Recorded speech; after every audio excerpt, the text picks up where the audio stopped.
A flower farm is thriving in the middle of a Queensland marine park. It started small as a backyard kitchen garden, but now it's selling to some of Brisbane's top restaurants. And there's more plans for expansion as the cooler weather rolls in. But as Kathleen Calderwood reports, there's more to the farm than just flowers.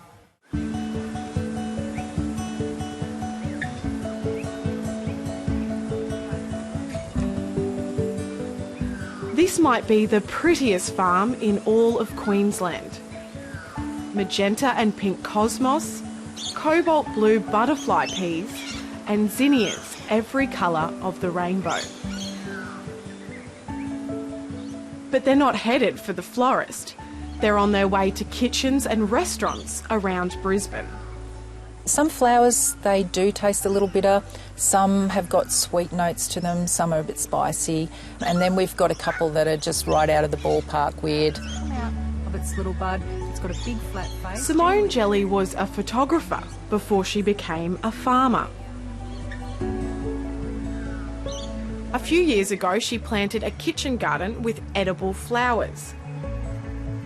But as interest grew, she had to seek out a rural lease.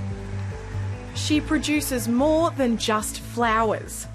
The discovery that one of her most persistent weeds was actually a valuable medicinal herb inspired her to push the boundaries of what is edible.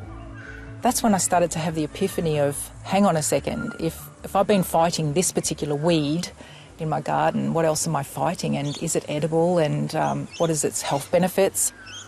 Okay, if you can eat the flower, can you eat the leaf? What can I eat at my feet? That weed, okay, you know, can I eat that shrub? Can I eat, you know, that is a berry, but can I eat the flower that berry has been generated from?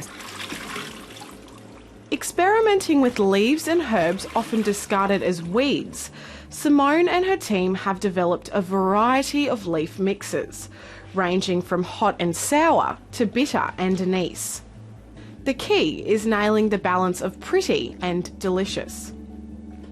We kind of have a guarantee that we're going to supply you something that looks fabulous but also tastes great. So we kind of have to make decisions about edibility. Is it going to compete and distract the consumer at a restaurant? Are they going to go, ooh, you know, that flower didn't go wonderfully well with my $100, you know, plate of food. So we take a bit of a responsibility with supplying stuff that fits all of the, you know, ticks the boxes.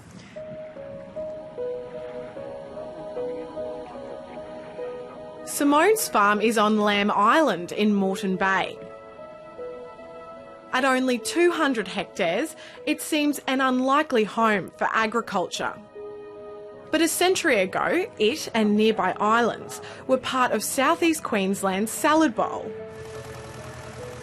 The rich red soil provided a fertile home for a wide variety of crops for the young state. Tomatoes were a particularly good cash crop for them. Cucumbers, those types of standard garden vegetables, beans, different sorts of beans. In the trees, there's still a couple of avocado farms on Russell Island. Avocados fall on the ground, so people go there and do their avocado shopping.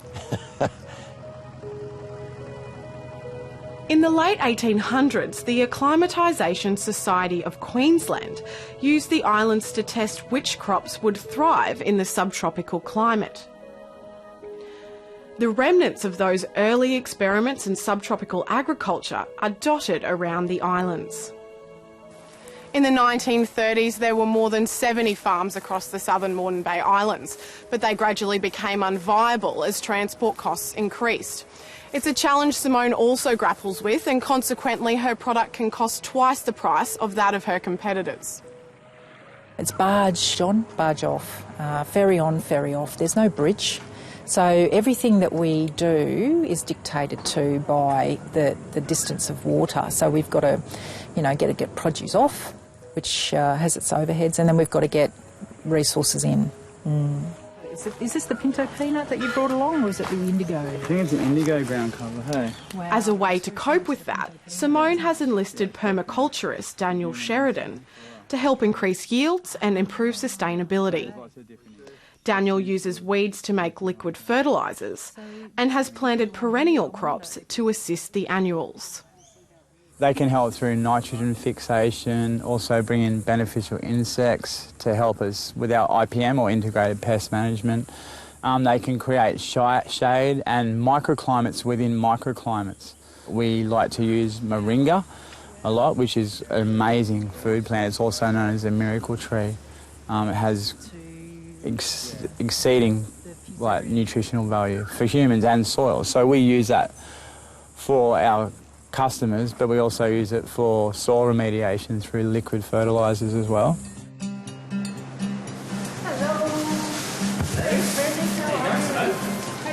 Despite the distance, Simone makes a point of personally delivering her produce. I've got some interesting things for you. Have you seen these? She has 6 restaurants on the books, including Esquire in Brisbane's high-end Eagle Street precinct. Native wild legume, they're crotalaria. Simone's produce ends up in degustation menus, with meals costing up to $160 a person. It's got a little sweet taste to it, doesn't it? It's got a sweet, nutty taste. It's nutty, dense. Yeah, it's interesting. Weekly deliveries are a chance to catch up with the chefs and discuss what will be available in coming weeks.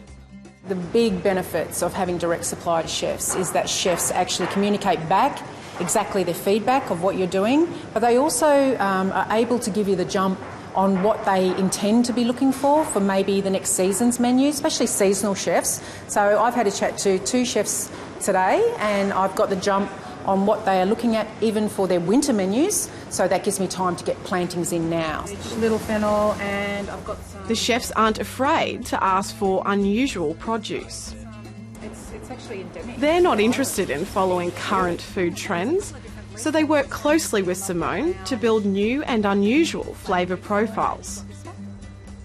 Yeah, we love challenging the customer. I think we're almost kind of known for that. It's a bit of a love-hate kind of industry. A lot of people are very opinionated about what you can and can't eat. So Simone pushes that boundary. Some things I just don't know how it's possible to use, but at the end of the day, it's up to our creativity. And yeah, it's really interesting. And some things I'm just so amazed that you can actually eat. Thanks to a nomination from Esquire, Pretty Produce won a national gold medal in last year's Delicious Awards. 25-year-old Angus Baker was also awarded Young Chef of the Year using Simone's produce. I think it's all about not really taking the produce for granted, not just looking at it and thinking, oh, it looks nice, so I'll just throw it on the plate. It's actually taking the time to find out the flavour profiles, different textures as well. Obviously, things take a lot longer to cook down if you're cooking with them. So it's, I think it's very much trial and error.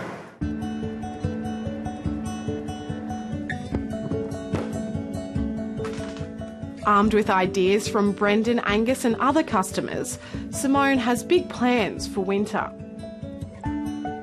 After a long, brutal summer, she has 2.5 acres of land waiting to be planted. We'll be putting a percentage of that under flower, we'll be putting a percentage of that under baby veg, and then leaf, which is shrub, tree and leaf edibles. She's preparing the farm and adapting her plants to the dry conditions.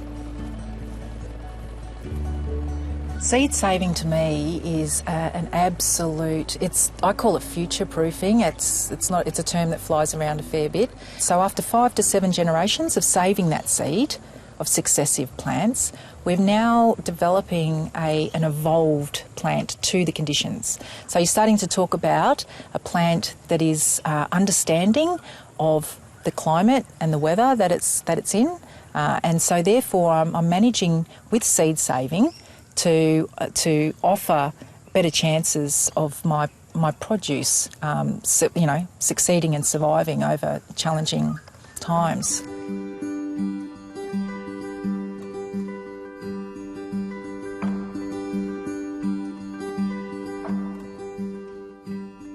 Demand for Simone Jelley's edible flowers is outstripping supply. Her produce is proving as popular as it is pretty. It's a far cry from where it all began. And I'd had no gardening experience whatsoever, and so from that and the exploration into just trying to get tomatoes and corn. I went on this crazy wild journey into strange edibles, edible weeds, edible flowers and so forth, until here we are, a couple of years later, got a little farm.